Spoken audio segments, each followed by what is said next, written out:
ভাবো তো, তোমার পকেটে 1 পয়সা নেই, বাড়িওয়ালা ভাড়া চায়, খাবার কেনার টাকা নেই, এমনকি প্রিয় কুকুরটাকেও বিক্রি করতে হয় বাঁচার জন্য। তবুও তুমি তোমার স্বপ্ন ছাড়তে রাজি নও। আজকের ভিডিওতে আমরা এমনই একজন মানুষের গল্প শুনব, যিনি নিজের জীবনের সবচেয়ে অন্ধকার দিনগুলো থেকে উঠে এসে হলিউডের ইতিহাস তৈরি করেছেন। তার নাম সিলভেস্টার স্ট্যালোয়ান, মানে আমাদের প্রিয় রকি। সিলভেস্টার স্ট্যালোয়ান জন্মগ্রহণ করেন ১৯৪৬ সালের ৬ জুলাই নিউ ইয়র্ক সিটিতে। তার জন্মই যেন একটা যুদ্ধ, কারণ জন্মের সময় ডাক্তারদের ভুলের কারণে তার মুখের এক পাশ স্থায়ীভাবে প্যারালাইজড হয়ে যায়। ফলাফল, তার কথা বলার ভঙ্গি ও মুখের অঙ্গভঙ্গি অদ্ভুত হয়ে যায়, যে জিনিসটাই পরে রকি চরিত্রের অন্যতম পরিচয় হয়ে ওঠে। স্ট্যালোনের শৈশব ছিল অত্যন্ত কষ্টের।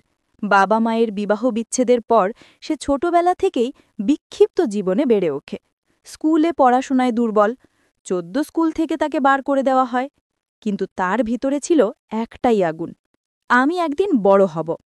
অভিনেতা হওয়ার স্বপ্ন নিয়ে সে নিউ ইয়র্কে আসে, কিন্তু বাস্তবতা ছিল নির্মম।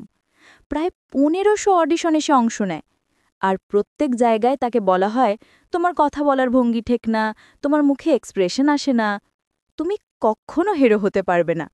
সবাই তাকে রিজেক্ট করে, কিন্তু সে একটাও দিন হাল ছাড়ে না।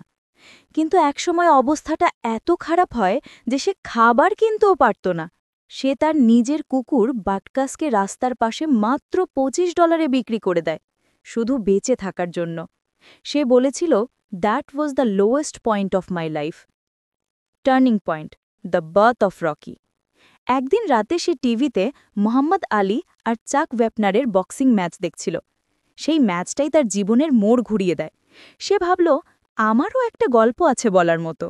এরপর টানা ৩ দিন ৩ রাত ঘুম না গিয়ে সে লিখে ফেলে একটা স্ক্রিপ্ট, যেটার নাম দেয় রকি। সে সেই স্ক্রিপ্ট নিয়ে প্রযোজকদের কাছে যায়। অনেকেই স্ক্রিপ্ট পড়ে মুগ্ধ হয়, কিন্তু শর্ত দেয়, আমরা সিনেমাটা বানাবো, কিন্তু তুমি হিরো দিতে পারবে না। তারা $৩৬০,০০০ অফার করেছিল শুধুমাত্র স্ক্রিপ্ট বিক্রি করার জন্য। ভাবো, একজন যার পকেটে পয়সা নেই, তার সামনে এমন অফার। কিন্তু স্ট্যালোন না করে দেয়। সে বলে, আমি রকি চরিত্রটা লিখেছি আমার নিজের জীবনের উপর ভিত্তি করে, আমি ছাড়া কেউ এটা করতে পারবে না। শেষ পর্যন্ত প্রযোজকরা রাজি হয়, কিন্তু শর্ত দেয়, মোট বাজেট হবে মাত্র $1 মিলিয়ন, আর স্ট্যালোন পাবে মাত্র $৩৫,০০০। এই টাকায় সে প্রথমেই কি করেছিল জানো? সে ছুটে গিয়েছিল সেই জায়গায় যেখান থেকে নিজের কুকুরটা বিক্রি করেছিল, আর $১৫,০০০ দিয়ে তাকে আবার কিনে আনে। সেই বাটকাসই ছিল রকির প্রথম সিনেমার আসল কুকুর। ১৯৭৬ সালের রকি মুক্তি পায়, আর সিনেমাটা এক কথায় ইতিহাস হয়ে যায়। এটা অস্কার অ্যাওয়ার্ড জেতে বেস্ট পিকচার হিসেবে, আর স্ট্যালোন এক রাতেই তারকা বনে যায়। যে মানুষকে সবাই রিজেক্ট করেছিল, সেই মানুষটাই নিজের জীবনের গল্প দিয়ে পুরো দুনিয়াকে কাঁদিয়ে দেয়। এরপর তার জীবনে আসতে থাকে একের পর এক সাফল্য। র্যাম্বো, কোবরা, ক্রিড, দি এক্সপেন্ডেবলস, প্রতিটা সিনেমাই তাকে করে তোলে এক নতুন প্রতীক। দৃঢ়তা, আত্মবিশ্বাস আর নিজের উপর অটল বিশ্বাসের প্রতীক। আজ স্ট্যালোনের নেটওয়ার্থ $৪০০ মিলিয়ন বেশি। বন্ধুরা, সিলভেস্টার স্ট্যালোনের গল্প আমাদের শেখায়, জীবনে যত কষ্টই আসুক, নিজের গল্প নিজেকেই লিখতে হয়।